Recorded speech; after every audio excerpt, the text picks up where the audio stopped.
শিক্ষক নিয়োগ দুর্নীতিকাণ্ডের মেন অভিযুক্ত পার্থ চ্যাটার্জি এবং তার বান্ধবী অর্পিতা মুখার্জি। কারণ অর্পিতা মুখার্জির ফ্ল্যাট থেকেই উদ্ধার হয়েছিল 50 কোটি টাকা, 5 কেজি সোনার গহনা। এই টাকা সোনা কার? রীতিমতো গতকাল আদালতে বিস্ফোরণ ঘটিয়েছে অর্পিতা মুখার্জি।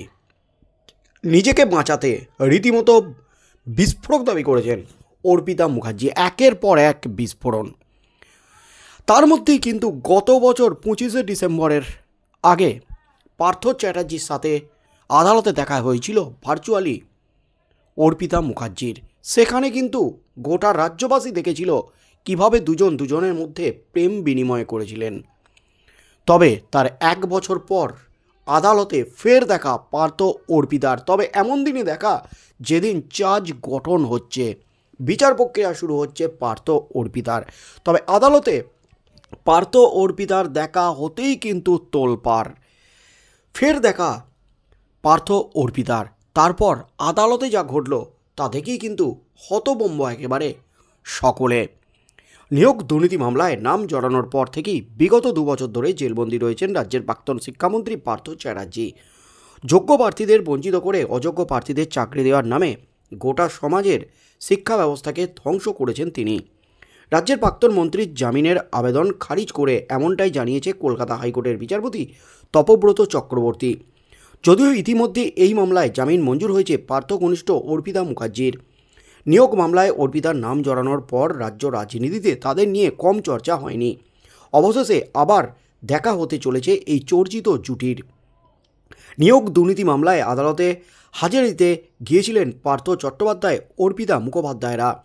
এছাড়াও হাজির ছিলেন কালীঘাটের কাকু সুজয় কৃষ্ণ ভদ্র, কুন্তল ঘোষ, শান্তনু ব্যানার্জি, সন্তু গঙ্গোপাধ্যায় এবং অয়ন সিল্লা। এর মধ্যেই নিয়োগ দুর্নীতিকাণ্ডে পার্থ চ্যাটার্জি, অর্পিতা মুখোপাধ্যায় সহ 54 জনের বিরুদ্ধে চার্জ গঠনের প্রক্রিয়া শুরু হয়েছে। মোট 54 জনের বিরুদ্ধে বিগত 2 বছর ধরে এই মামলা চলছে। এই নিয়োগ দুর্নীতিকাণ্ডে ইডির মামলায় জামিন পেয়েছিলেন পার্থ চ্যাটার্জি, কিন্তু তারপরেও জেল মুক্তি হয়নি তার। সিবিআইয়ের করা মামলায় প্রাক্তন শিক্ষামন্ত্রী জামিনের আবেদন খারিজ হয়ে গেছে। আর এবার ইডির মামলায় প্রাক্তন শিক্ষামন্ত্রী পার্থ চট্টোপাধ্যায়ের বিরুদ্ধে শুরু হয়ে গিয়েছে চার্জ গঠনের প্রক্রিয়া। সম্প্রতি কলকাতা হাইকোর্টে পার্থ চট্টোপাধ্যায়ের জামিনের আবেদন মঞ্জুর করার মামলা উঠেছিল। সেখানে বিচারপতি অপূর্ব সিংহ রায় সমর্থন করি বিচারপতি তপব্রত চক্রবর্তী তৃতীয় বেঞ্চে পার্থ চট্টোপাধ্যায় জামিনের আবেদন খারিজ করে দিয়েছেন। তারপরই এবার কলকাতার নগর দায়রা আদালতে এই মামলা চার্জ গঠনের জন্য শুনানি শুরু হয়েছে। যদিও এদিন আইনি জটিলতার কারণ দেখিয়ে এই মামলা থেকে অব্যাহতি চাওয়ার আবেদন করেছিলেন পার্থ চ্যাটার্জি। যদিও জানা যাচ্ছে সিবিআইয়ের মামলা থেকে আপাতত মুক্তি পাচ্ছেন না পার্থ চ্যাটার্জি সহ কল্যাণময় গঙ্গোপাধ্যায়, শান্তিপ্রসাদ সিনহা, সুবীরেশ ভট্টাচার্য এবং অশোক কুমার সাহারা। এই মামলায় বিচারপতি তপব্রত চক্রবর্তী পর্যবেক্ষণ, যোগ্য প্রার্থীদের সুযোগ না দিয়ে অযোগ্যদের চাকরি দেওয়ার নাম করে সমাজের শিক্ষা ব্যবস্থাকে ধ্বংস করা হয়েছে। রাজ্য অভিযুক্ত সরকারি অফিসারদের বিরুদ্ধে বিচার প্রক্রিয়ার সম্মতি না দিয়ে নীরব থাকায় তা অবাক করেছে। প্রসঙ্গত 2022 সালের 23শে জুলাই নিয়োগ দুর্নীতি মামলায় প্রাক্তন শিক্ষামন্ত্রী পার্থ চ্যাটার্জিকে গ্রেপ্তার করা হয়েছিল। কিছুদিন আগে এই মামলায় জামিন পেয়েছেন পার্থ ঘনিষ্ঠ অর্পিতা মুখার্জি। ইডির মামলায় পার্থ চট্টোপাধ্যায় জামিন পেলেও সিবিআইয়ের মামলায় আবার খারিজ হয়ে যায় প্রাক্তন শিক্ষামন্ত্রীর জামিনের আবেদন। এবার শুরু হয়ে গেল ইডির মামলায় পার্থদের বিরুদ্ধে চার্জ গঠনের প্রক্রিয়া। আর সেখানেই কিন্তু মুখোমুখি আবার সাক্ষাৎ পার্থ চ্যাটার্জি এবং অর্পিতা মুখার্জির। পার্থ অর্পিতা সাক্ষাৎ হতেই কিন্তু একেবারে তোলপাড়। দুজনের মধ্যে আলাদা করে কি কোনো কথা হলো, এই প্রশ্নটাই কিন্তু উঠে গেছে গোটার রাজ্য জুড়ে। তবে আদালত থেকে যে খবরটা উঠে আসছে তাতেই কিন্তু রীতিমতো তোলপাড়। নিয়োগ দুর্নীতিতে ইডির করা মামলায় নগর দায়রা আদালতে চার্জ গঠনের প্রক্রিয়া শুরু হয়ে গেছে।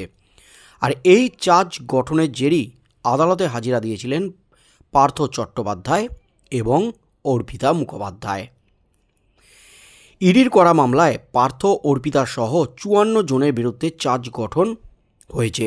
তবে শীতকালীন ছুটি থাকলেও পার্থদের বিরুদ্ধে চার্জ গঠনের জন্য বৃহস্পতিবার বসেছিল বিশেষ আদালত। এর আগে সুপ্রিম কোর্টে পার্থ চট্টোপাধ্যায়ের জামিন মঞ্জুর হয়েছে, কিন্তু জামিন মঞ্জুর হলেও জেল থেকে বেরোতে পারেননি তিনি, কারণ 1 ফেব্রুয়ারি জেল থেকে বেরোতে পারবেন পার্থ চ্যাটার্জি, এমনই কিন্তু জানানো হয়েছে। তার মধ্যে পার্থ অর্পিতার সাক্ষাতে কী ঘটল এই নিয়ে যখন জোর জল্পনা উসকে গেছে গোটা রাজ্য জুড়ে, এবং গত বছর 25শে ডিসেম্বর পার্থ অর্পিতার ভার্চুয়ালি সাক্ষাতে লাস্ট টাইম যখন প্রেম বিনিময় করতে দেখা গিয়েছিল, চুম্মা চুম্মি করতে দেখা গিয়েছিল পার্থ অর্পিতাকে ভার্চুয়ালি, ঠিক সেই মুহূর্তে 1 বছর পর 25শে ডিসেম্বরের পরের দিন পার্থ অর্পিতার সাক্ষাতে রীতিমতো জমে গেল একেবারে খেলা।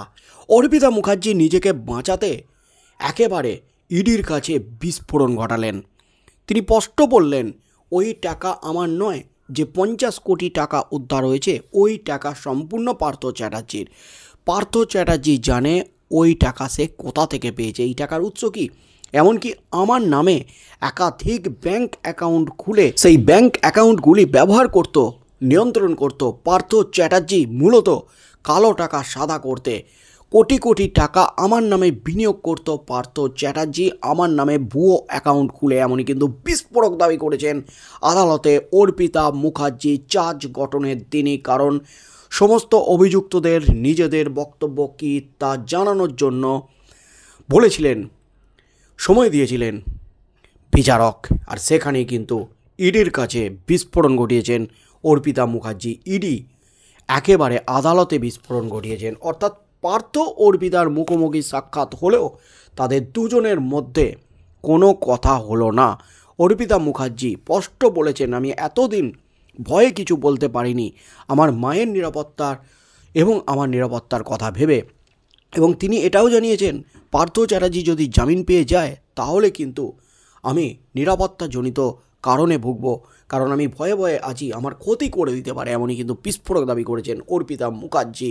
এবং তার সাথে সাথে সমস্ত দায়ভার একেবারে আঙুল তুলে দেখিয়ে দিয়েছেন পার্থ চ্যাটার্জিকে। পার্থ চ্যাটার্জি সব জানে, অর্থাৎ 1 বছর আগে যেখানে প্রেম বিনিময় হয়েছিল, 1 বছর পর খেলা কিন্তু একেবারে 180 ডিগ্রি ঘুরে গেল। পার্থ চ্যাটার্জি কি বলির পাঁটা, পার্থ চ্যাটার্জির দিকেই আঙুল তুলে দিলেন অর্পিতা মুখার্জি। দুজনের মধ্যে কোনো প্রেম বিনিময় হলো না আদালতে। তাতেই কিন্তু রীতিমতো চমকে উঠল গোটার রাজ্যবাসী, নিজেকে বাঁচাতে রীতিমতো বিস্ফোরণ ঘটালেন অর্পিতা মুখার্জি। তাই আগামী দিনে কি হতে চলেছে, প্রথম যে অভিযুক্ত তিনি হলেন পার্থ চ্যাটার্জি, দ্বিতীয় নম্বরে অর্পিতা মুখার্জি। পার্থ চ্যাটার্জির বিচার প্রক্রিয়া প্রথম শুরু হবে।